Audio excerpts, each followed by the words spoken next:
Shalom saudara dan saudariku terkasih. Selamat datang di channel Ayat-Ayat Kasih. Sebagai manusia, tentulah kita suka membuat rencana tentang apa-apa yang akan kita lakukan. Kita membuat janji untuk bertemu dan juga berencana tentang apa saja yang akan kita lakukan kemudian. Kita ingin mempunyai hidup yang teratur, hidup yang kita usahakan dan bisa kita prediksi. Keteraturan adalah salah satu sifat Allah. Allah kita adalah Allah yang teratur. Dia yang Maha Kuasa sangat mengerti bagaimana bumi ini harus diciptakan. Kejadian 1 menceritakan tentang bagaimana awal mula Allah menciptakan bumi dan segala isinya. Dia menciptakan terang dan gelap, memisahkan daratan, lautan serta cakrawala, menumbuhkan berbagai macam tanaman, dan pada akhirnya menciptakan segala hewan di bumi, serta manusia, makhluk yang Allah ciptakan sesuai dengan gambarnya. Sebagai makhluk yang diciptakan sesuai dengan gambarnya, manusia adalah ciptaan yang sangat khusus, sangat istimewa. Kita tidak diciptakan secara kebetulan, tetapi penciptaan kita sebagai manusia ada dalam rancangan kasih Allah. Kita yang diciptakan sesuai dengan citra Allah ini mewarisi sifat keteraturannya. Dalam lingkup kasih dan rencana Allah dalam hidup kita, kita perlu mengelola diri agar dapat hidup dalam keteraturan rancangan yang Allah siapkan pada diri kita. Termasuk di dalamnya, mengerti bahwa tubuh jasmani kita terbatas. Kita membutuhkan istirahat, menyudahi hari ini, karena esok Allah mempunyai rencana yang akan kita kerjakan, yang membutuhkan segenap hati, usaha, dan pikiran. Pejamkan matamu, saudara dan saudariku. Atur napasmu, dan biarkan ayat-ayat yang diilhamkan Allah pada penulis kitab Kejadian ini, ribuan tahun yang lalu, menghantarkan kasih dan rahmat Allah pada waktu istirahatmu saat ini.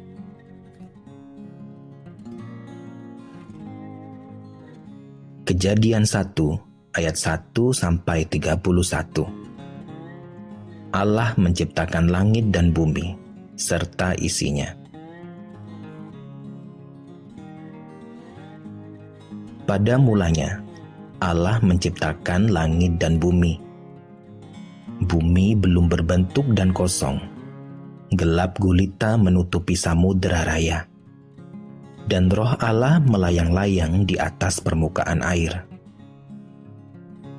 Berfirmanlah Allah, "Jadilah terang," lalu terang itu jadi. Allah melihat bahwa terang itu baik. Lalu dipisahkannyalah terang itu dari gelap. Dan Allah menamai terang itu siang, dan gelap itu malam. Jadilah petang dan jadilah pagi. Itulah hari pertama. Berfirmanlah Allah, "Jadilah cakrawala di tengah segala air, untuk memisahkan air dari air." Maka Allah menjadikan cakrawala, dan Ia memisahkan air yang ada di bawah cakrawala itu dari air yang ada di atasnya. Dan jadilah demikian.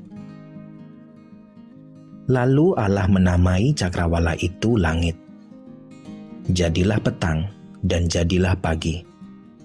Itulah hari kedua. Berfirmanlah Allah, "Hendaklah segala air yang di bawah langit berkumpul pada satu tempat, sehingga kelihatan yang kering. Dan jadilah demikian. Lalu Allah menamai yang kering itu darat, dan kumpulan air itu dinamainya laut. Allah melihat bahwa semuanya itu baik. Berfirmanlah Allah, "Hendaklah tanah menumbuhkan tunas-tunas muda, tumbuh-tumbuhan yang berbiji, segala jenis pohon buah-buahan yang menghasilkan buah yang berbiji, supaya ada tumbuh-tumbuhan di bumi."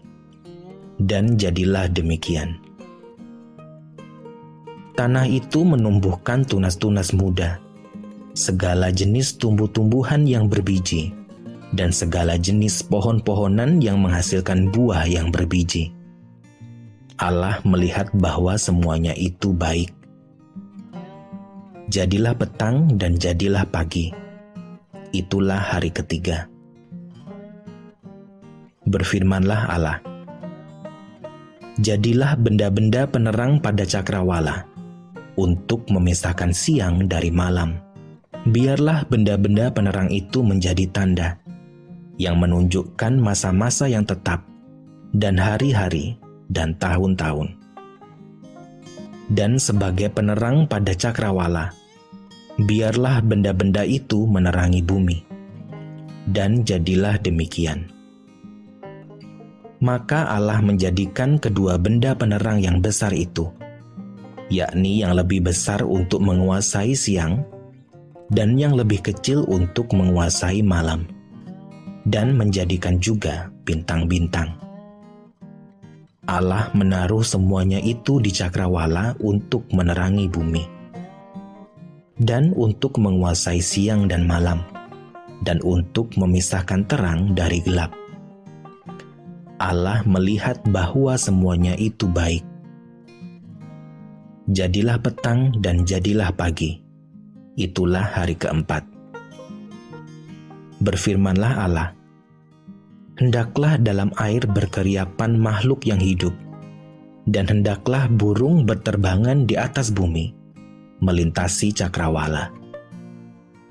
Maka Allah menciptakan binatang-binatang laut yang besar, dan segala jenis makhluk hidup yang bergerak, yang berkeriapan dalam air, dan segala jenis burung yang bersayap.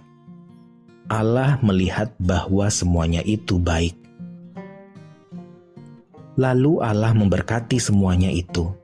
Firman-Nya, "Berkembang biaklah dan bertambah banyaklah, serta penuhilah air dalam laut, dan hendaklah burung-burung di bumi bertambah banyak." Jadilah petang dan jadilah pagi. Itulah hari kelima. Berfirmanlah Allah, "Hendaklah bumi mengeluarkan segala jenis makhluk yang hidup, ternak dan binatang melata dan segala jenis binatang liar." Dan jadilah demikian.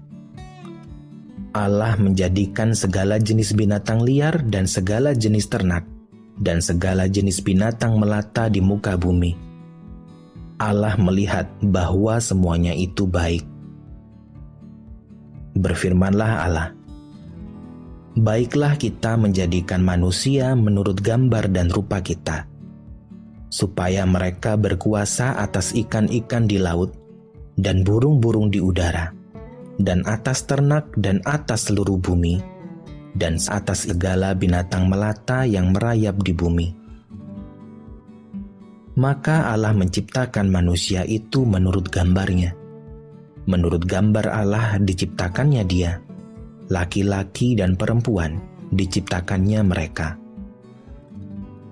Allah memberkati mereka, lalu Allah berfirman kepada mereka, "Beranak cuculah dan bertambah banyak, penuhilah bumi dan taklukkanlah itu, berkuasalah atas ikan-ikan di laut, dan burung-burung di udara, dan atas segala binatang yang merayap di bumi." Berfirmanlah Allah, "Lihatlah, Aku memberikan kepadamu segala tumbuh-tumbuhan yang berbiji di seluruh bumi dan segala pohon-pohonan yang buahnya berbiji. Itulah akan menjadi makananmu. Tetapi kepada segala binatang di bumi dan segala burung di udara dan segala yang merayap di bumi, yang bernyawa, Kuberikan segala tumbuh-tumbuhan hijau menjadi makanannya. Dan jadilah demikian. Maka Allah melihat segala yang dijadikannya itu, sungguh amat baik. Jadilah petang dan jadilah pagi. Itulah hari ke-6.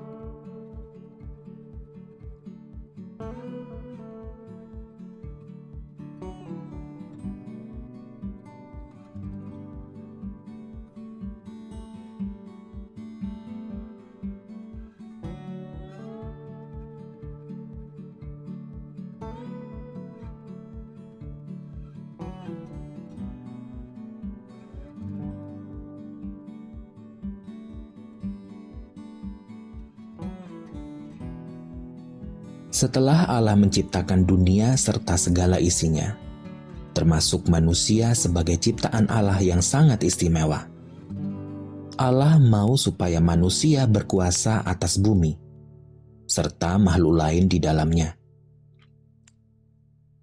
Adam diberi wewenang secara khusus oleh Allah untuk memberi nama setiap makhluk hidup yang ada di sekitarnya, serta mengelola tempat di mana dia ditempatkan. Di Taman Eden, Adam memperoleh persekutuan dengan Allah. Allah juga memberinya seorang penolong yang sepadan dengan dia, Hawa, untuk bersama-sama berkuasa, sebagai mitra kerja dalam berkarya di tempat yang Allah berikan kepadanya.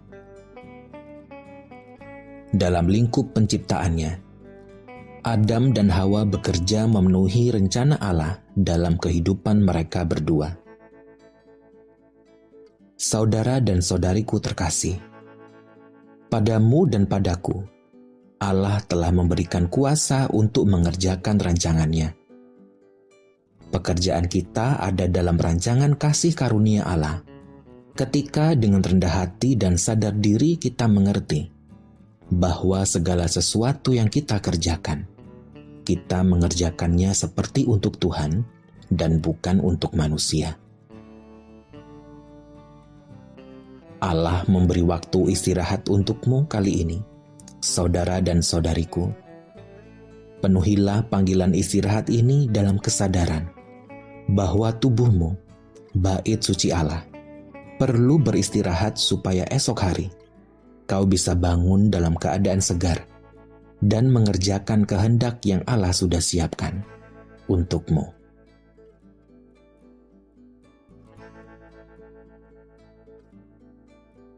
Kejadian 2 ayat 1-25.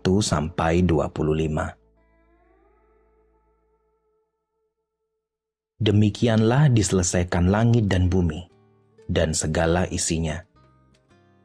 Ketika Allah pada hari ke-7 telah menyelesaikan pekerjaan yang dibuatnya itu, berhentilah ia pada hari ke-7 dari segala pekerjaan yang telah dibuatnya itu.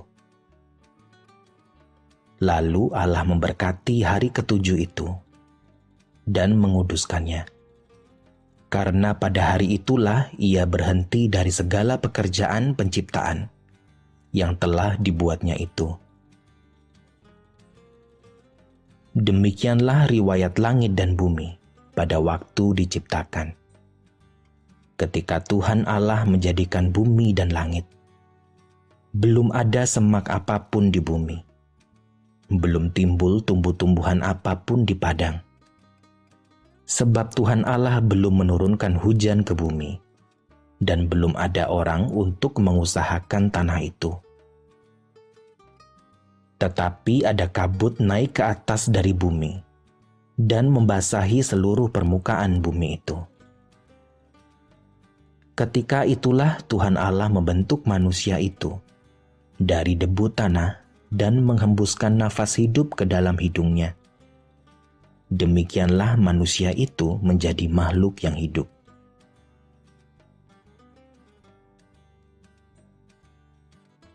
Manusia dan Taman Eden. Selanjutnya Tuhan Allah membuat taman di Eden, di sebelah timur. Disitulah ditempatkannya manusia yang dibentuknya itu. Lalu Tuhan Allah menumbuhkan berbagai-bagai pohon dari bumi yang menarik dan yang baik untuk dimakan buahnya. Dan pohon kehidupan di tengah-tengah taman itu, serta pohon pengetahuan tentang yang baik dan yang jahat. Ada suatu sungai mengalir dari Eden untuk membasahi taman itu.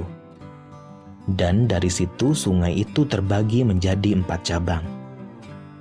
Yang pertama, namanya Pison, yakni yang mengalir mengelilingi seluruh tanah Hawila, tempat emas ada. Dan emas dari negeri itu baik. Di sana ada damar bedola dan batu krisopras. Nama sungai yang kedua ialah Gihon, yakni yang mengalir mengelilingi seluruh tanah Kus. Nama sungai yang ketiga ialah Tigris, yakni yang mengalir di sebelah timur Asyur. Dan sungai yang keempat ialah Efrat. Tuhan Allah mengambil manusia itu dan menempatkannya dalam Taman Eden untuk mengusahakan dan memelihara taman itu. Lalu Tuhan Allah memberi perintah ini kepada manusia. Semua pohon dalam taman ini boleh kau makan buahnya dengan bebas. Tetapi pohon pengetahuan tentang yang baik dan yang jahat itu, janganlah kau makan buahnya. Sebab pada hari engkau memakannya, pastilah engkau mati. Tuhan Allah berfirman, "Tidak baik kalau manusia itu seorang diri saja. Aku akan menjadikan penolong baginya, yang sepadan dengan dia." Lalu Tuhan Allah membentuk dari tanah segala binatang hutan dan segala burung di udara. Dibawanyalah semuanya kepada manusia itu untuk melihat bagaimana ia menamainya, dan seperti nama yang diberikan manusia itu kepada tiap-tiap makhluk yang hidup, demikianlah nanti nama makhluk itu. Manusia itu memberi nama kepada segala ternak, kepada burung-burung di udara, dan kepada segala binatang hutan. Tetapi baginya sendiri, ia tidak mempunyai penolong yang sepadan dengan dia.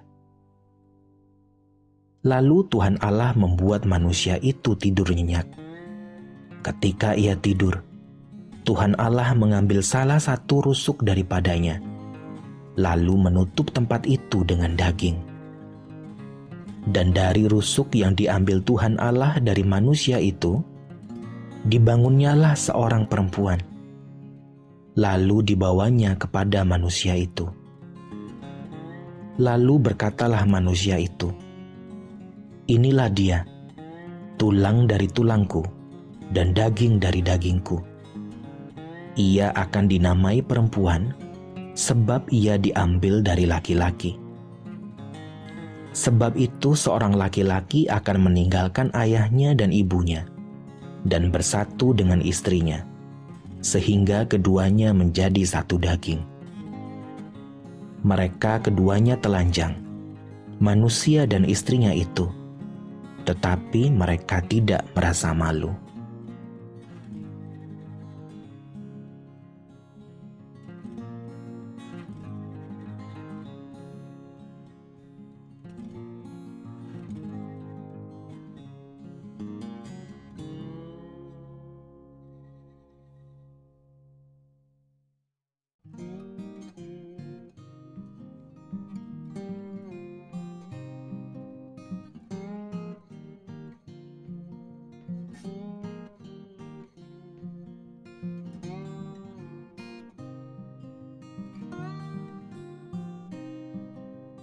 Kita ingin terlihat baik, terlihat bagus, dan kelihatan tidak bersalah di depan mereka yang kita hormati dan sayangi.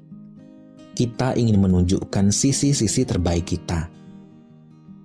Hal ini juga yang terjadi dengan Adam dan Hawa ketika Allah bertanya, bagaimana Adam bisa telanjang? Adam ingin kelihatan bagus di hadapan Allah. Dia takut dipandang tidak baik, dan pada akhirnya kehilangan hubungan dengan Allah serta segala fasilitas yang dia dapatkan di Taman Eden. Adam kemudian menyalahkan Hawa, dan Hawa menyalahkan ular yang dianggap memperdayakannya.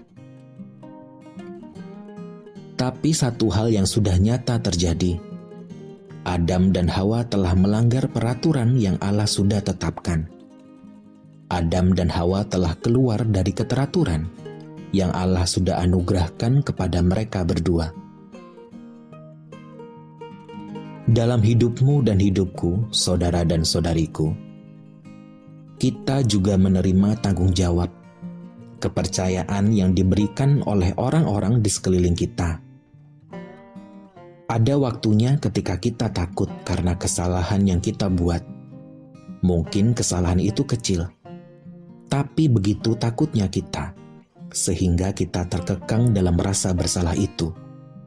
Karena kita tidak ingin merusak kepercayaan yang orang lain telah diberikan kepada kita. Saudara dan saudariku terkasih, Yesus datang ke dunia membayar kita dengan lunas dari dosa.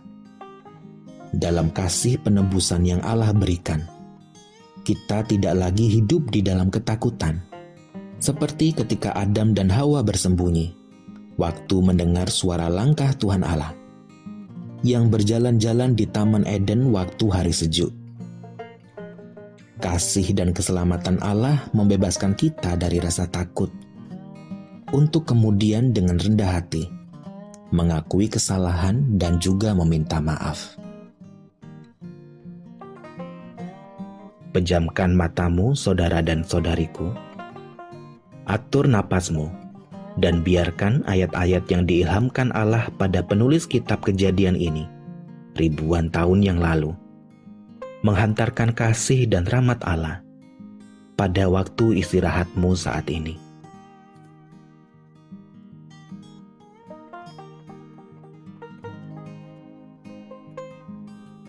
Kejadian 3 ayat 1-24. Manusia jatuh ke dalam dosa. Adapun ular ialah yang paling cerdik dari segala binatang di darat, yang dijadikan oleh Tuhan Allah. Ular itu berkata kepada perempuan itu, "Tentulah Allah berfirman, semua pohon dalam taman ini jangan kamu makan buahnya, bukan?" Lalu saut perempuan itu kepada ular itu, "Buah pohon-pohonan dalam taman ini boleh kami makan. Tetapi tentang buah pohon yang ada di tengah-tengah taman, Allah berfirman, jangan kamu makan ataupun raba buah itu. Nanti kamu mati." Tetapi ular itu berkata kepada perempuan itu, "Sekali-kali kamu tidak akan mati. Tetapi Allah mengetahui bahwa pada waktu kamu memakannya, matamu akan terbuka dan kamu akan menjadi seperti Allah, tahu tentang yang baik dan yang jahat." Perempuan itu melihat bahwa buah pohon itu baik untuk dimakan dan sedap kelihatannya.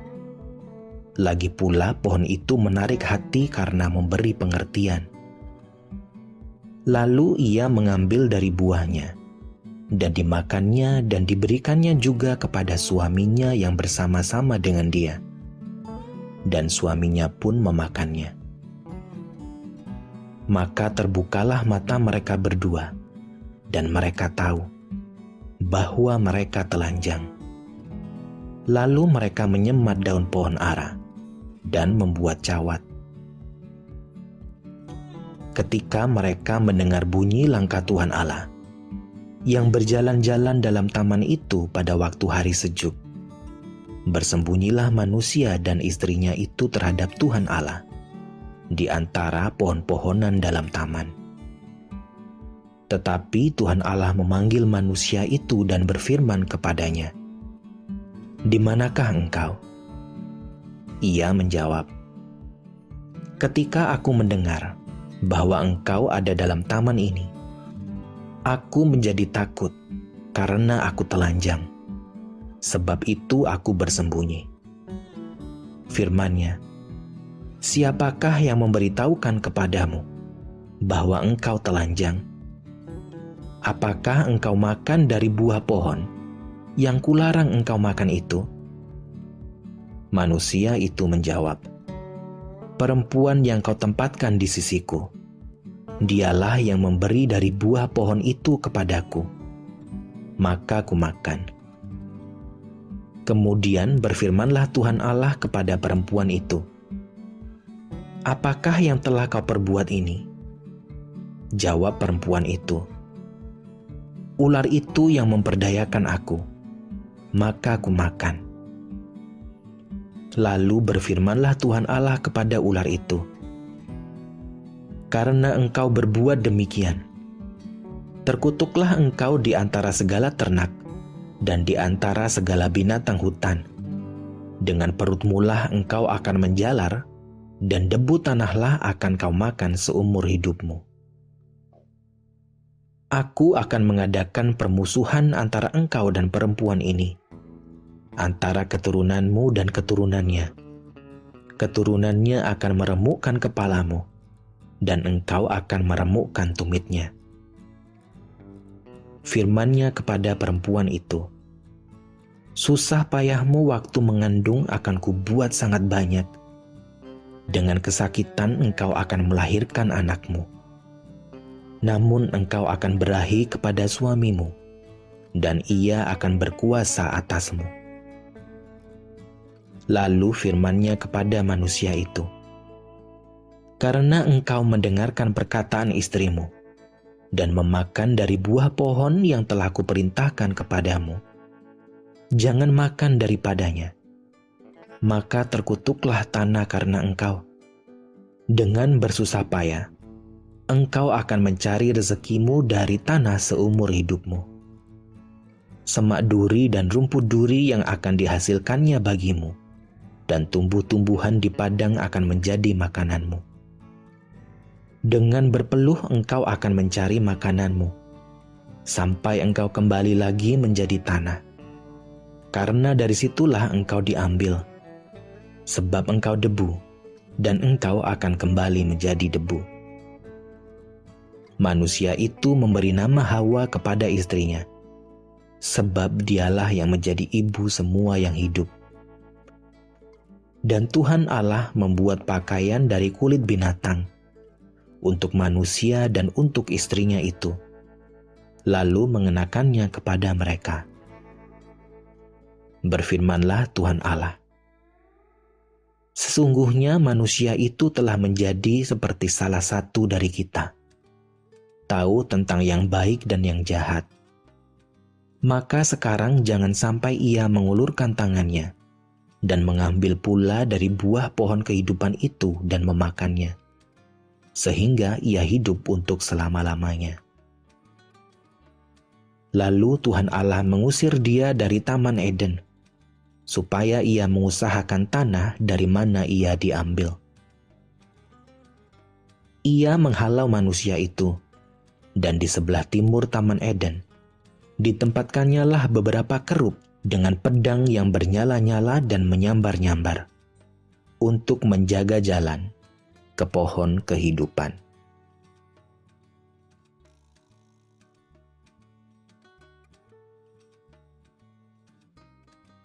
Demikianlah firman Allah padamu dan padaku saat ini, saudara dan saudariku. Kiranya kisah singkat yang ayat-ayat kasih bacakan ini mengingatkanmu akan kasih mula-mula yang Allah anugerahkan kepada kita, manusia. Kasih Allah menyertaimu selalu, tak lekang oleh waktu. Amin.